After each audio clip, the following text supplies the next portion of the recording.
가장 큰 실수가 있었다면 윤리의 기준에 속하지 않은 오타, 탈자, 그동안 다양한 의견을 경청하면서 고심에 고심을 계속하였고 이진숙 교육부 장관 후보자의 지명을 철회하기로. 저의 부덕의 수치로 인해서 논란이 생겼고요. 강선우 여가부 후보자에 대해서는 임명을 하시는 거라고 보면 되는 건가요? 그렇습니다. 이진숙 교육부 장관 후보자에 대한 지명만 철회하셨습니다. 일반적인 직장 내 갑질과 보좌진과 의원 관계에 있어서 갑질은 약간 성격이 좀 다르다. 식구 같은 개념이 있어요. 더불어민주당의 해명, 국민들이 이해하시겠습니까? 장관만이 아니라 이재명 정권의 인사 전반을 보면 인사검증 시스템 자체가 존재하지 않습니다. 인수위 없이 출범하다 보니 인사검증 시스템 등 국민적 기대에 미치지 못한 부분이 있다면 여당 지도부로서 송구하다는 말씀을 드립니다. 강선우 후보자가 자진 사퇴했습니다. 국민 여론과 함께 좀 더 신중하게 접근할 수 있도록 인사검증 절차에 조속함과 함께 엄정함을 좀 더 갖추겠습니다.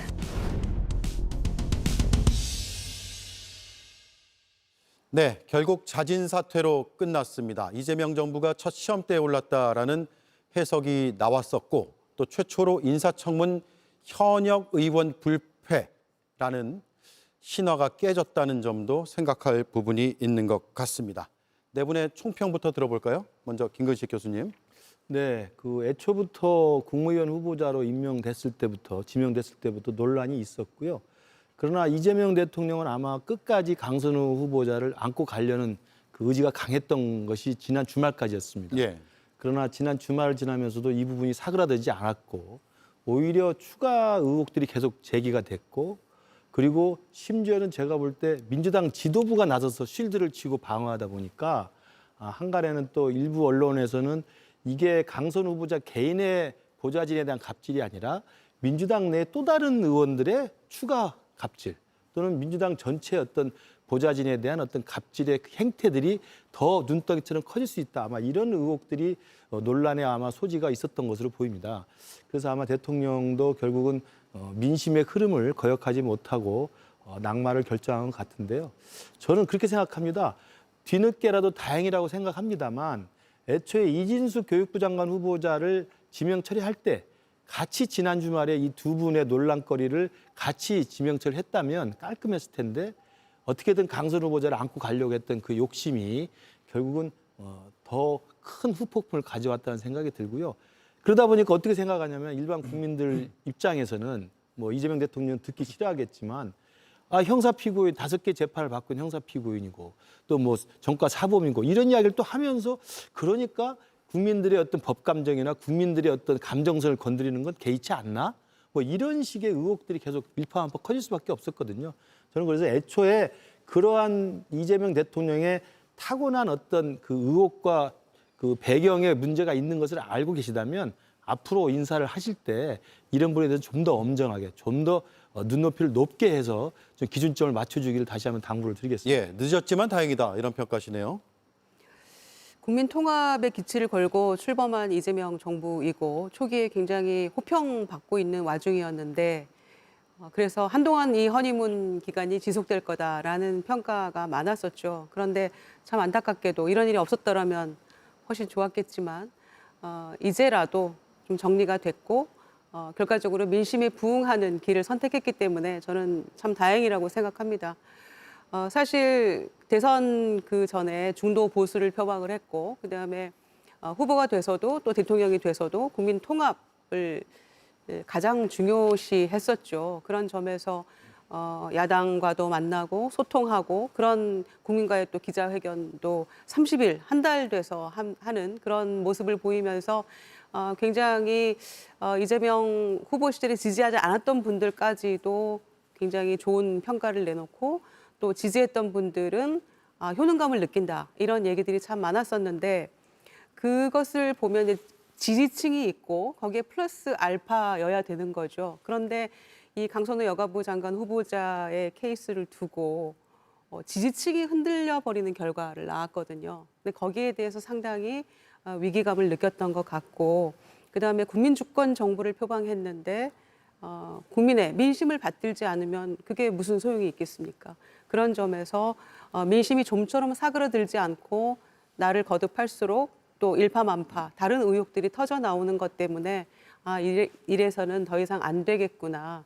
내부에 균열이 생기고 또 민심이 분열되고 이것은 전혀 이재명 정부가 바라는 바가 아니었기 때문에 저는 민심을 받들어서 잘 정리했는데 조금 더 빨랐으면 좋았겠다라는 생각을 합니다. 그래서 이것을 기화로 해서 허니문 기간이 조금 더 연장됐으면 하는 바람도 있습니다. 예, 역시나 시기가 좀 아쉽다라는 평가고요. 지금 이재명 대통령의 국정 지지율이 굉장히 높습니다. 또 상대적으로 민주당의 정당 지지율도 굉장히 높은 편이죠. 그래서 인사 문제와 관련한 논란이 불거졌을 때 저는 이 높은 지지율을 바탕으로 여기에 취해서 이 정도 논란 정도는 넘어갈 수 있다라는 오만과 독선이 있었던 게 지금의 상황으로 연결되지 않았나 싶습니다. 민주당과 중도 진영 일부에서는 이번 인사가 굉장히 잘 됐다라는 자체 평가를 할 수도 있겠습니다만 야당인 국민의힘 관점에서 본다면 우리가 기대했던 것보다는 훨씬 더 미치지 못하는 인사들로 구성됐다 이렇게 총평을 할 수밖에 없습니다. 특히 논란이 됐던 4명 가운데 강선우 후보자는 꼭 임명 한 달 만에 자진 사퇴로 마무리가 됐는데 논란이 됐었던 이진숙 여가부 장관 후보자 또 오광수 민정수석, 강준욱 국민통합비서관 이 세 사람과 강선우 후보자의 차이 현역 의원과 그렇지 않다는 차이잖아요. 지금까지 현역 의원 불패 이런 징크스가 있었죠. 징크스라기보다는 국회 내에서 일종의 관행처럼 유지돼 왔던 건데 저는 이 관행은 언젠간 깨졌어야 한다고 생각하고요. 예. 강선우 후보자에서 깨진 것은 저는 일견 당연하다고 봅니다.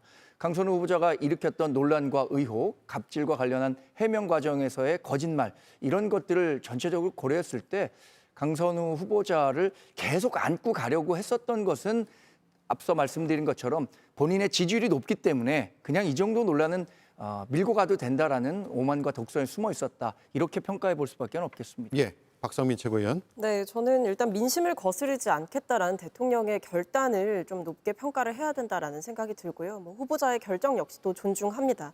사실은 이번 일이 남겼던 그 문제는 과연 이 정부가 초기 이제 출범한 시기에서 국민들의 뜻을 제대로 받들고 있느냐를 시험해 볼 수 있는 일종의 시험대였다고 생각을 합니다. 예. 근데 결과적으로 보면 민심에 맞서지 않고 민심을 거스르지 않고 국민들의 여러 부정적인 평가들을 전반적으로 받아들여서 결단을 내리신 것으로 보이는데 결과적으로 이것은 대통령께서 국민 주권 정부라고 명명하셨던 그런 흐름에 있어서 일관된 모습을 보여주고 있다라는 생각이 들고요. 아쉬웠던 점도 있었고 좀 부정적인 평가, 국민들의 분노 이런 부분들을 충분히 고려를 했다라는 생각이 들고 결과적으로 봤을 때에는 이 국민들의 눈높이에 맞지 않는 일이라고 한다면 추진하려고 했다가도 그 부분을 되돌릴 수 있다라는 게 대통령의 의지다라는 것을 알 수 있던 시간이었다고 생각합니다. 예. 결과적으로 애초에는 지도부에서 엄호 쪽으로 가다가 결국 자진 사퇴 쪽으로 기울었는데 그 배경은 역시 여론의 그 흐름이었던 것 같습니다. 그 문진석 원내수석 부대표의 발언, 일반적인 직장 내 갑질과 보좌진과 의원 관계에 있어서의 갑질은 성격이 다르다. 물론 본인은 그런 취지가 아니었다라고 해명을 했지만 딱 요 발언만 들어보더라도 뭔가 인식 차이가 그 대중들하고는 꽤 있는 것 아닌가라는 생각도 들었어요. 이런 게 독이 됐다고 보세요? 당 지도부의 이런 언행들? 어떤 의미에서는 결정타가 됐다고 생각합니다. 결정타요? 네, 저는 이제 그날 아침 방송을 가면서 이 라디오 이제 인터뷰하는 내용을 들었는데 제가 귀를 의심했거든요. 이거 굉장히 심각해질 수 있겠다라는 생각이 들었어요. 그래서 원내수석 부대표인데 왜 이렇게 민심과 역행하는 그런 방향의 이야기를 이 시점에서 꺼낼까라는 생각이 들어서 이제 동료 의원으로서 사실은 엄호하는 입장에서 얘기를 했을 수도 있겠습니다만은 결국에는 불난 집에 기름 부은 격이 돼버렸다라고 판단을 하고요.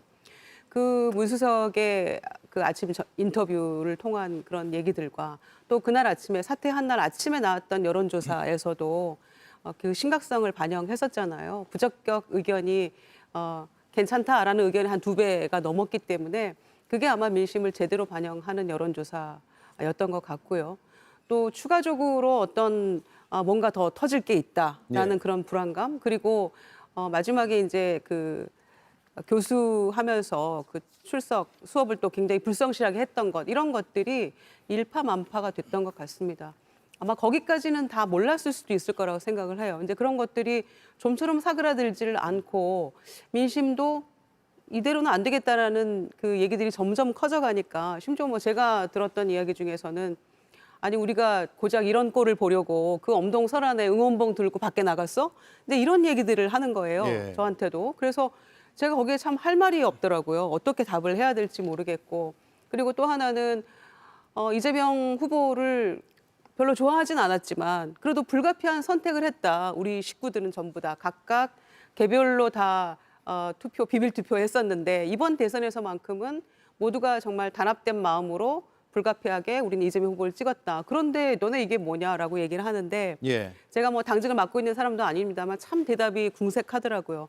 이제 그게 민심이구나라고 느꼈는데 이런 인터뷰랄지 또 추가적으로 어떤 나오는 얘기랄지 또 소위 보좌진들의 대나무 숲에서 나오는 이야기들이 뭐 더한 것도 있다, 이런 것들이 결국에는 우상호 정무수석은 당 지도부에게 물어봐라 이렇게 얘기를 했었잖아요. 예. 그러니까 이제 그 답변에서 우리가 많은 걸 느낄 수 있었잖아요. 그러니까 지도부가 상당히 주장을 했구나라고 느꼈고, 아마 우상호 수석은 정무수석 되기 전에도 굉장히 합리적으로 쓴소리도 마다하지 않고 했었던 그런 분위기 때문에 가감없이 민심을 전달했을 거란 말이에요. 그런데 지도부의 의견을 많이 들은 것이다라고 얘기를 했기 때문에 저는 당에서 민심을 고지고대로 전달 못한 책임도 상당하다고 봅니다. 예. 그리고 이렇게 정리를 할 건 빨리빨리 이런 얘기를 해줬어야 되는데 마지막에 지금 그 재송부 요청을 하고 나서 자진 사퇴하는 경우도 거의 처음 있는 일 같고요.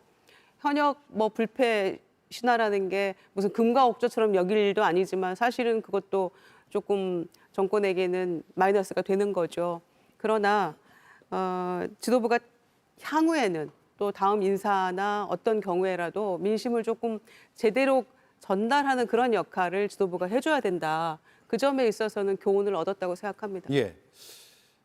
국민의힘은 한 발 더 나갔어요. 강선우 후보자 자진 사퇴로 끝날 일이 아니다. 국회의원직에서 사퇴해야 된다. 글쎄요, 이제 우리 송원석 원내대표 겸 비대위원장이 이제 그런 주장을 하고 있는데요. 예. 저는 이게 그 추가적으로 더 국회의원직까지 사퇴할 정도의 뭐 윤리 제명까지도 요구할 사안까지는 저는 좀 과하다고 생각을 합니다. 예. 제가 국민의힘 소속입니다만. 왜냐하면 저는 강선우 후보자 개인의 갑질이 드러났기 때문에 그 갑질에 대해서 끝까지 파고들어서 윤리 차원에서 국회에서 제명까지 하겠다고 하는 것은 과연 그러면 여의도에 300명의 국회의원이 있는데 이분들이 자기들이 같이 일을 같이 하고 있는 8명, 9명의 의원 보좌진들에 대해서 단 한 명이라도 아니면 단 하나라도 정말 갑질이 없었다고 자신하는 사람이 얼마나 있을까라는 국민적인 의구심이 있을 거예요. 그건 또 우리 당도 마찬가지라고 생각할 수 있고 또 민주당도 마찬가지로 생각할 수 있기 때문에 저는 강선 후보자의 낭만은 그 자체로 저는 이재명 정부의 초기 인사검증의 실패와 인사 시스템의 문제로 좀 문제 제기를 하고 저는 이참에 여야를 떠나서 여의도에 있는 국회의원과 보좌진의 이 가불관계를 어떻게 하면 효과적으로 인간 대 인간으로서 또 예. 동지적 관점에서 협업을 하는 관점으로 새롭게 재정립할 수 있을 거라고 하는 저는 여야 모두의 저는 공통의 저는 개선이 필요하다고 생각합니다. 그렇기 때문에 좀 그 의원직 사퇴까지 주장하는 것은 좀 과하고 그것보다는 이번에 있었던 이걸 계기로 해서 여의도에서의 새로운 어떤 그 문화를 만들어 보는 게 좀 필요하다고 보고요. 다만 그건 있을 것 같습니다.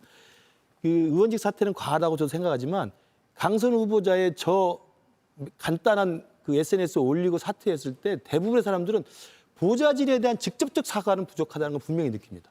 지금 이 사건의 발생이 뭐 27명, 8명이든 46명이든 모르겠습니다만 그 짧은 기간 동안 그 수많은 부좌진이 교체됐을 때 그분들 개개인에게 만약에 조금이라도 그런 모욕감과 자괴감을 주는 갑질행위가 있었다는 게 지금 본인도 인정해서 내려온 거 아니겠어요? 그러면 그 당사자에 대해서는 적어도 진정 어린 사과, 저는 그건 분명히 있어야 된다고 생각하는데 사실은 국민께 사죄한다, 죄송한 마음, 대통령께 죄송하다 이거거든요. 예. 저는 이건 본질이 좀 벗어난 거라고 생각합니다. 피해 당사자에게 직접적인 당연합니다. 사과가 네. 필요하다. 갑질은 갑질의 대상이 있지 않습니까? 그렇기 때문에 저는 그 강선우 후보자가 지금이라도 또 그 국무위원 후보자로서는 낙마했지만 국회의원으로서는 직을 3년 동안 또 수행할 거 아니겠습니까?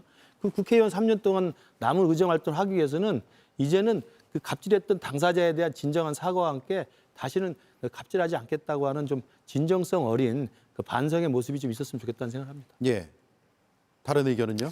선출직 의원에 대해서 의원직 사퇴를 요구하는 것은 일정 부분 좀 과하다는 요구가 될 수도 있지만 강선우 의원을 둘러싼 의혹의 심각성을 고려한다면 저는 야당 지도부, 그러니까 송원석 비대위원장 차원에서는 충분히 제기할 수 있는 수준의 문제라고 생각합니다. 그것이 윤리위원회가 열려서 실제로 뭐 의원직 사퇴라든가 제명까지 이어질 가능성은 적겠지만 야당 지도부로서는 충분히 할 수 있는 이야기라고 생각하고요.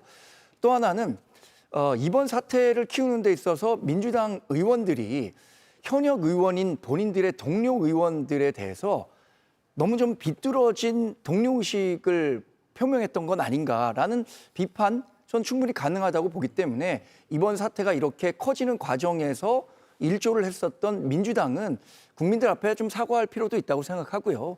대통령실도 이런 논란이 이렇게 확산되는 과정에서 사실 미적거렸던 거잖아요. 다른 후보자들, 논란이 됐던 사람들에 대한 정리가 되는 과정에서도 강선우 후보자는 꽤 오랫동안 이 논란의 중심에 있었기 때문에 이 부분과 관련해서도 대통령실에서는 유감의 메시지 정도는 내야 하는 게 아닌가 생각합니다. 저는 여야 모두 무리수는 탈이 나게 마련이다라는 생각이 드는데 사실 이제 뭐 민주당 내에서 나왔던 발언들 중에 사실은 국민의 눈높이에 맞지 않는 발언들도 있었다라고 생각을 합니다. 특히 이렇게 뭐 일반적인 직장 내 갑질과 보좌진과 의원 관계에서의 갑질은 좀 다른 측면이 있다라고 이야기를 하시는 것은 사실 불난 집에 이제 기름 붓는 격이 될 수 있기 때문에 시의적절하지 않은 말이었다라는 생각이 들어서 개인적인 아쉬움이 있었고 예. 이 부분에 저와 같은 문제의식을 느낀 의원님들이 계셨던 것 같고 뭐 이소영 의원님 같은 분은 또 이제 공개적으로 입장을 내서 동의하기 어렵다라는 말씀을 하시기도 했습니다. 그러니까 당내에도 그만큼 이 문제를 심각하게 보고 있고 자성과 반성, 성찰의 목소리가 분명히 존재했었다라는 점을 말씀을 드리겠고요.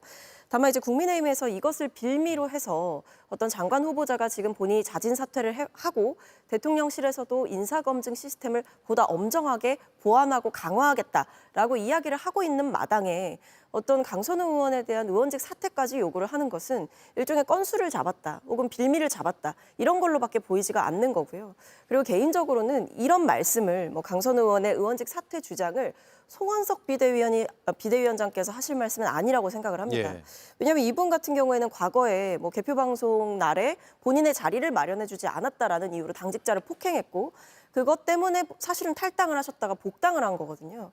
사실 그렇게 치면 이분이야말로 지금 비대위원장을 할 자격도 없는 거고 의원직을 할 자격도 없는 거예요. 본인은 물리적인 폭행까지 가해서 그것 때문에 탈당까지 했던 인사이기 때문에 저는 국민의힘도 지금 이 상황 속에서 뭔가 이재명 정부의 조금이라도 흠집을 더 내기 위해서 뭔가 아등바등하는 것이 아니라 지금 당 내에서조차도 사실은 홍준표 전 대구시장이 지금 국민의힘을 나오시기는 하셨지만 국민의힘 내부를 저격하는 듯한 말씀들을 하고 계시거든요. 국민의힘에도 그런 갑질의 문제가 없다고 할 수 있냐라는 취지의 비판이 있는 상황이기 때문에 오히려 여야 모두 어떤 이런 이 여의도 내에 있는 갑질의 문화 이런 것들을 뿌리 뽑기 위해서 같이 머리를 맞대야 될 때가 아닌가 싶습니다. 예. 그 당사자가 이제 자진 사퇴의 변을 올리면서 성찰하며 살겠다라고 얘기를 했죠. 특히 그러나 문제의 원인이 발단이 됐던 보좌진들에 대한 진정 어린 사과가 없었다는 것은 못내 아쉬운 점이고 향후에 꼭 필요하다고 생각합니다. 본인이 정치를 하기 위해서는 저는 반드시 짚고 넘어가야 되고 그 부분에 대해서 명확하게 입장을 밝히고 오히려 보좌관들에 대한 어떤 이런 갑질의 행태랄지 이런 거를 본인이 앞장서서 개선하는 쪽으로 간다면 저는 정치적으로 미래는 여전히 밝을 수 있다고 생각합니다. 이게 예. 진정한 성찰의 모습이겠죠. 그런데 윤리 제소까지를 송원석 비대위원장이 거론하는 것은 참 보기 좋지 않습니다.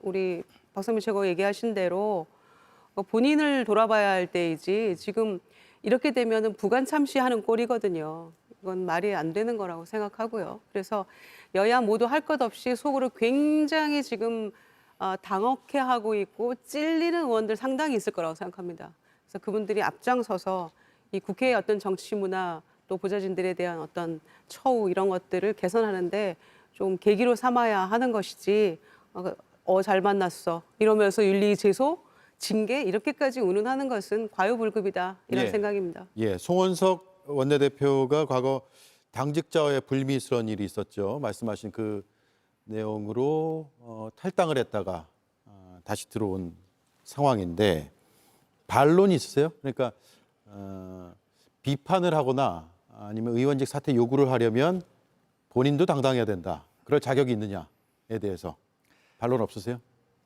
뭐 송원석 비대위원장과 관련한 논란이 있었죠. 예. 당사자에게 충분히 그 사과를 했고 당사자로부터도 사과를 받아낸 것으로 알고 있습니다. 그래서 탈당 이후에 적절한 조치를 통해서 다시 복당을 했는데 그 논란 자체로는 굉장히 부담스러운 일이죠. 이 논란이 불거지니까 송원석 비대위원장에 대한 또 다른 메신저 공격이 있는 상황이라고 생각하는데 물론 뭐 완벽한 사람이 없으니까 제가 뭐 송원석 비대위원장을 여기서 그때 그게 뭐 잘한 일이다라고 두둔할 수는 없습니다만 지금의 사안의 본질은 그래도 강선우 의원과 관련한 논란으로 있는 거니까 예. 저는 전반적으로 지난 2018년인가요? 이 미투 사건이 전 세계적으로 퍼지고 우리나라에서도 확대되면서 당시에 사회 전반적으로 성인지 감수성이라는 것이 굉장히 높아졌습니다.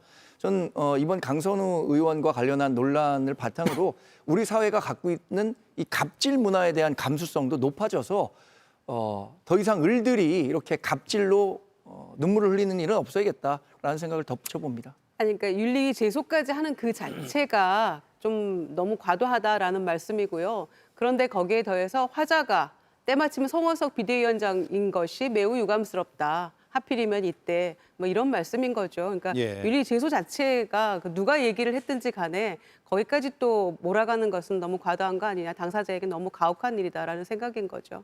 예. 그 생각이 납니다. 김민석 국무총리 후보자 시절 인사청문회 때 주진우 의원이 의혹 제기하니까 주진우 의원은 당당한 것이냐라고 했을 때 국민의힘에서는 메신저를 공격하지 마라라고 했고 또 많은 대중들은 주진우 의원도 뭔가 의혹이 있으면 그것 또한 규명해야 되는 것 아니냐라고 해서 많은 의견들이 부딪혔던 그 상황이 생각이 나네요. 어쨌든 메신저 공격인지 아니면 그 메신저의 그 당당함이 국민들에게 설득력 있게 보여져야 되는 것인지에 대해서는 의견이 다를 것 같습니다. 저는 그 송원석 비대위원장의 과거 이제 당직자 폭행 사건을 소환해서 부적절하다고 문제 제기하는 거하고 김민석 당시 총리 후보자에 대해서 주진우 의원이 예. 청문회에서 이러저러한 비판을 제기했을 때 주진우 의원의 과거 군대 면제 전력이라든지 그런 개인 신상 정보라든지 뭐 재산 많은 거 가지고 이야기했던 건 전 본질적으로 다르다고 생각합니다. 그래요. 그러니까 송원석 비대위원장의 당직자 폭행은 입이 10개라도 할 말이 없는 잘못된 행동이었죠. 그래서 실제로 자기 스스로도 탈당을 했다가 다시 복당하라는 절차를 밟아서 우여곡절을 겪었고요. 저는 그 부분에 대해서는 송원석 비대위원장도 스스로 반성하고 있을 거라고 생각합니다.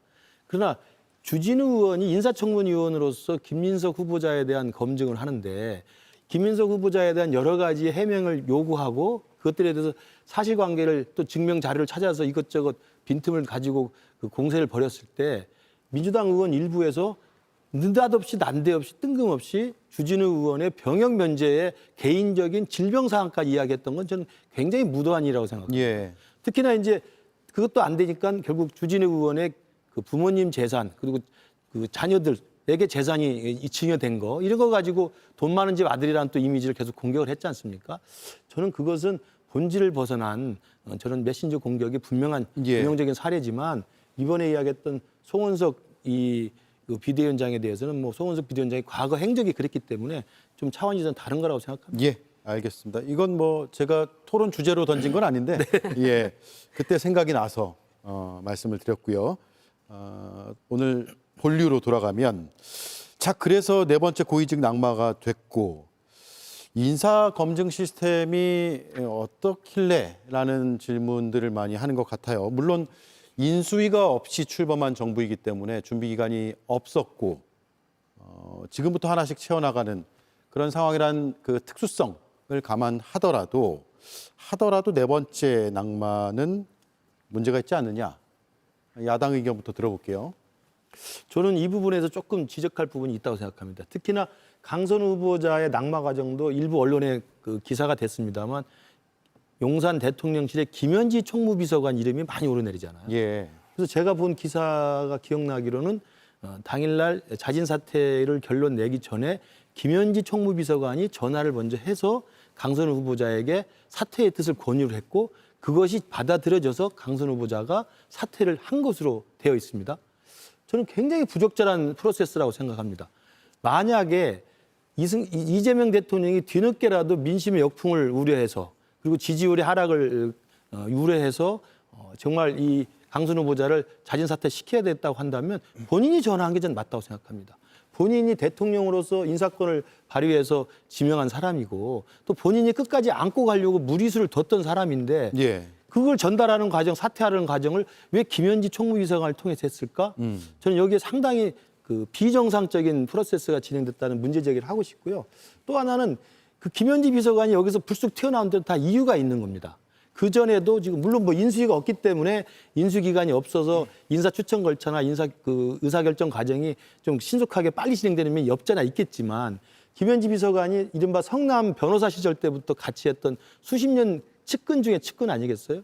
그래서 일부 여의도에서 제가 듣기로는 현지 형통이라는 말이 나올 정도로 모든 것은 현지를 통했나 이렇게 지금 이야기가 되어 있습니다. 그래서 지금 이야기하는 여러 가지 네 번째 고위직 낙마의 과정도 저는 사실 그런 의혹을 강하게 갖고 있고 예. 결론적으로 강선우 후보자의 저 과정에서는 어떻게 총무비서관이라는 분이 대통령을 대신해서 물론 대통령의 뜻을 받들었는지는 모르겠습니다만 대신해서 전화를 하고 그 전화를 받고서야 강선우 후보자가 그만뒀는지 저는 그 과정 그리고 더더군다나 박찬대 후보가 지금 민주당 당대표 후보로 열심히 뛰고 있는데 그 강선우 후보자 낙마 직전에 강선우 후보자의 낙마를 권유하는 이런 또 주장을 함으로써 무슨 또 밀실에서 거래가 있지 않았는 또 의혹이 제기되는 거 아니겠어요? 저는 그래서 이 이재명 대통령이 진행하는 인사 추천 절차나 인사 검증 절차나 인사 과정이 이렇게 불투명하게 그리고 비정상적으로 진행되는 거 이번에 한번 좀 제대로 들여다볼 필요가 있다고 생각합니다. 예, 총무비서관의 업무 범위를 넘어서는 건 맞는 것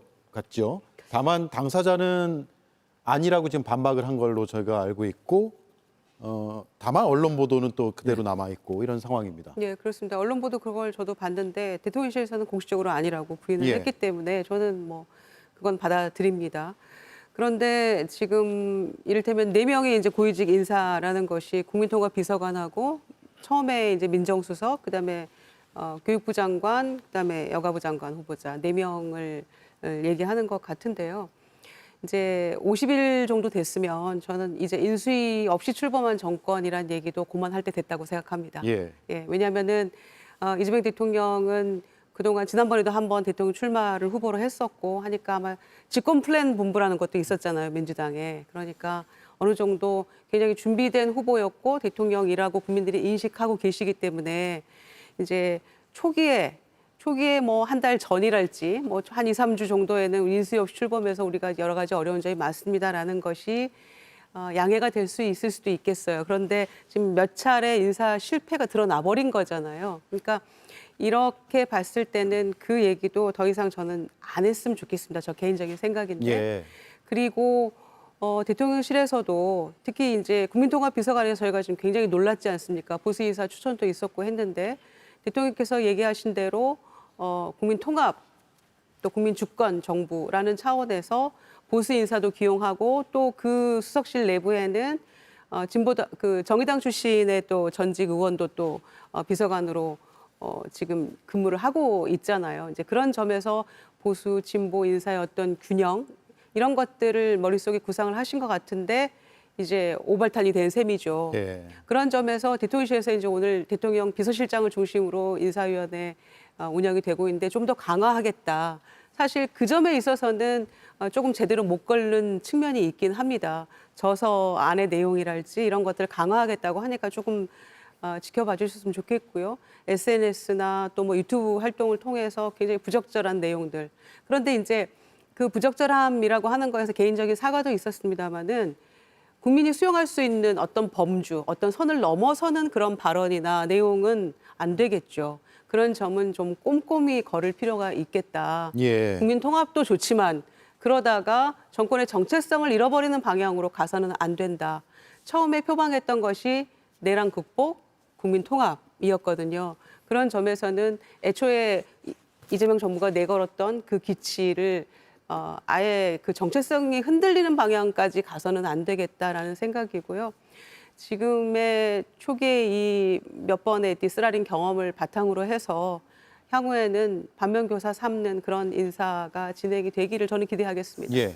네, 일단 인사검증 시스템에 있어서 좀 비어있는 구멍들이 드러난 것은 맞다라고 생각을 합니다. 물론 저는 이제 물리적인 한계가 있고 그리고 이 검증 단위에서 뭐 정말 밤을 새가면서 검증을 하고 있지만 부족한 시간과 부족한 인력의 한계 그리고 검증을 해서 걸러낸다라고 하더라도 막상 진짜 뭐 청문회라든지 아니면 언론의 보도를 통해서 터져 나오는 것들 까지는 사실은 어떻게 보면 사전에 원천 차단하기는 어렵지 않나라는 생각은 듭니다.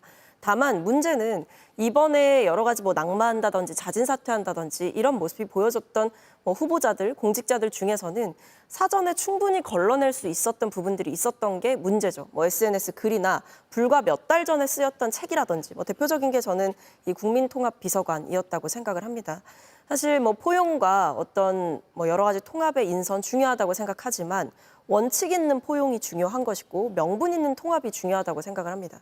그게 어떤 민주정부 그리고 이재명 정부의 그 가치와 정신을 훼손할 만한 것이라고 한다면 그것은 아무리 통합과 포용의 명분이 좋다라고 하더라도 그 인사의 부작용은 더 커질 수밖에 없는 상황이기 때문에 앞으로 보다 엄정하게 인사 검증을 하시겠다라고 이제 대통령실에서는 밝히고 있지만 특히 이런 부분들, 과거 발언, 방송에서 해왔던 발언들 혹은 개인의 SNS에 해왔던 발언 혹은 공적인 강연 자리에서 했던 발언 그리고 썼던 저서 이런 부분들을 굉장히 꼼꼼하게 볼 필요가 있고 사실은 뭐 이 외에도 여러 가지 세평 조사라든지 아니면 뭐 그동안 그 전 직장을 거쳐오면서 그 조직에서 어떻게 일을 했는지 이와 같은 부분들을 좀 더 꼼꼼하게 들여다볼 필요가 있다라는 생각이 듭니다. 예. 그래서 뭐 부족한 부분에 대해서 대통령실도 완전히 뭐 부인하고 있고 우리가 완벽하다라고 어떻게 보면 고개를 들고 이야기를 하고 있는 상황은 아니기 때문에 앞으로 좀 이런 논란이 터졌을 때 대처하는 자세 혹은 이 논란이 터지기 이전에 어떻게 좀 더 검증 시스템을 강하게 강화를 할 것인가 이 부분을 앞으로 좀 구체적인 내용으로 대통령실에서도 공개해야 되지 않을까 싶습니다. 개인적으로. 예. 왜냐하면 지금 비서실장 주재의 인사위원회가 가동되고 있고 여러 가지 법칙에 의해서 그리고 원칙에 의해서 운영되고 있다라고 하지만 사실 제가 조금 우려스러운 것은 인사를 추천하는 단위 그리고 검증하는 단위 이런 부분들이 좀 투명하지 않다라고 한다면 괜한 오해가 일어날 수 있고 또 책임을 묻는 과정이 생긴다라고 한다면 이 추천과 검증의 단위가 불명확하다면 이 역시도 사후적인 문제가 될 수 있기 때문에 어떤 인사 추천과 검증 과정의 투명성 그리고 책임자에 대한 어떤 책임감을 부여하는 것에 있어서 좀 더 구체적인 내용들이 필요하다. 그런 설명들이 필요하다라는 생각이 듭니다. 예. 역대 정부 가운데 인사로 인한 논란에서 자유로울 수 있었던 정부는 아무 정부도 없습니다.